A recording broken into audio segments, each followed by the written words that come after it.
Hi friends, do you want to see some kittens and a cat that really likes me?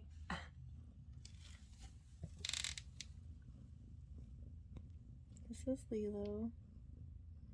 I have been feeding her since she was a kitten, and now she has a mom.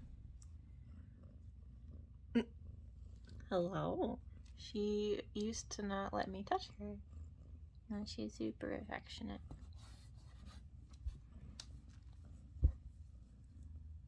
She's a sweetie. I can touch her toe beans. Boop boop. Don't hurt the toe beans. But she's in a box right now. She keeps trying to move her kittens, and they're fine now, I think, because they're older.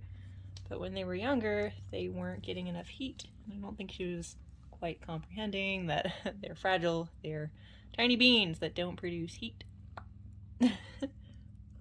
But it looks like they're in the clear now.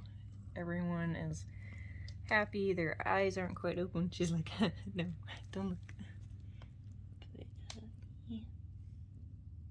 So, for everyone that was curious about the cat, this is the cat. Boop boop. Say goodbye. Boop boop boop.